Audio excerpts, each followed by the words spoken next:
बेसन होतं तर आपल्याला 1 वाटी खवा लागणार ह्याच्यामध्ये. ओके, आता हे झालेलं आहे. आता आपल्याला त्यात आता ह्याच्यामध्ये काजूची पूड टाकायची. काजूची पूड आपण आता सध्या गरमी म्हणून फक्त काजू घेतले. जर थंडी असेल तर आपण ह्याच्यामध्ये खारीक पावडर टाकू शकतो, त्याच्यामध्ये गोडंबीची पण ही पावडर टाकू शकतो, बदामाची पावडरही टाकू शकतो. त्यामुळे ते मुलांसाठी जास्त पौष्टिक बनतील. आता ह्याच्यामध्ये वेलची पावडर टाकूया. वेलची पावडर टाकल्यानंतर हे थोडं थंड होऊ द्यावं.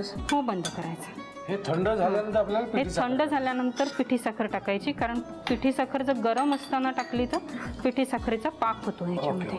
अच्छा, आता हे थंड झालेलं आहे आणि आता थंड झाल्यानंतर आपण ह्याच्यामध्ये पिठी साखर टाकतो. पिठी साखर आपण जेवढा मावा घेतला तेवढीच पिठी साखर टाकायची. म्हणजे 1 वाटी आपल्याला पिठी साखर पाहिजे. आणि हे सगळं ढवळून आपण एका वाटीमध्ये काढून घेऊ, बाउलमध्ये. बस. हो, बस. ओके, आता आपल्याला हे पण तयार झालेलं आहे, हे पण तयार झालं. आता काय करायचं मला सांगा. आता आपण ह्याचा गोळा करून घ्यायचा. हा पुरणाच्या पोळीसारखा करून घ्यायचा थोडा. ह्याच्यात तुपाचं मोहन टाकल्यामुळे ते आधीच असं सॉफ्ट होतं आणि ते लांबपर्यंत जातं. आता ह्याच्यामध्ये आपण मावा आणि काजूचं जे आपण सारण बनवलंय साखर टाकून ते थोडंसं एक छोटा गोळा करून ह्याच्यामध्ये भरून घ्यायचा. मोदकासारखंच झालं शेवट. हो, कारण हे आपण पराठा म्हणजे जशी पुरणपोळी होते तशा टाईपमध्येच. आता आधी थोडं तूप टाकून घ्यायचं. हे जास्त लाटायचं नाही का, मोठी करायचं नाही, खूप लांब नाही करायचं ते.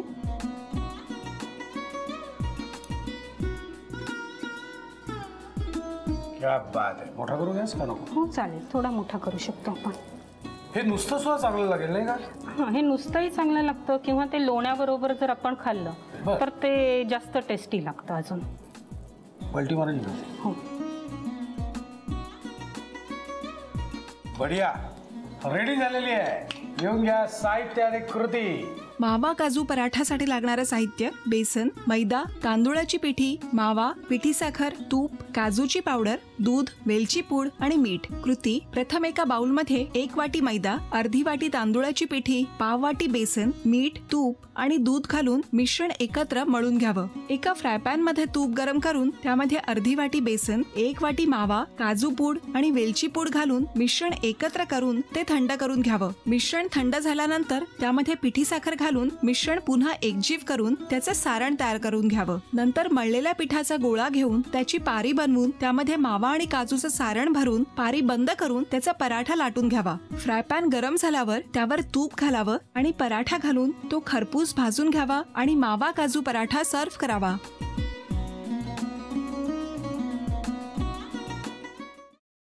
Paneer mushroom stick with barbecue sauce करण्यासाठी लागणारे साहित्य: किसलेलं गाजर, उकडलेला बटाटा, पनीर, तांदूळाचं पीठ, रवा, मटार, मशरूम, कोबी, मीठ, मिरची, कोथिंबीर आणि बार्बेक्यू सॉस. कृती: प्रथम एका बाउलमध्ये किसलेलं गाजर, उकडलेला बटाटा, कुस्करलेलं पनीर, मटार, मशरूम, हिरवी मिरची, कोथिंबीर, कोबी, मीठ आणि तांदूळाचं पीठ घालून सर्व एकजीव करून घ्यावं. तयार मिश्रणाच्या स्टिक बनवून रव्यामध्ये घोळवून गरम तेलात तळून घ्याव्यात आणि सर्व्ह कराव्यात.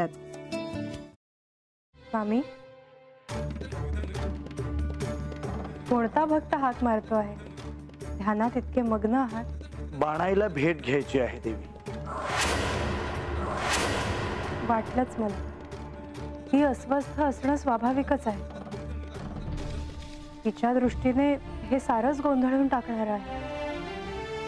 अशा वेळी तिला तुम्हाला किंवा मला भेटावं असं वाटणं हे स्वाभाविक आहे. नमस्ते अंकल जी. वो हमें आपसे कशा करता आलेस तू इथे? बेकीची चारी करायला? काय समजतो काय स्वतःला तू? अरे आजारपणात माझा जीव वाचवला म्हणून घरातल्या पोरीबाळींवर. अरे कुठून कुठून येता तुम्ही, नाही ते उद्योग धंदे करता इथं. खपवून घेणार नाही मी सांगतो तुला. मी फार वाईट माणूस आहे, लक्षात ठेव. पोलिसात देणार होतो तुला. केवळ विके आडवाला म्हणून लक्षात ठेवलं. ते इथून दिंड काढणार होतो तुझी मी. मामा, आता आपण काहीच करू शकत नाही.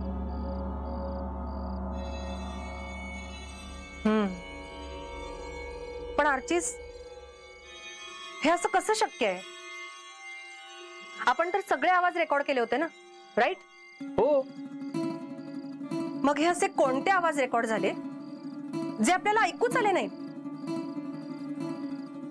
I mean, how can it be possible?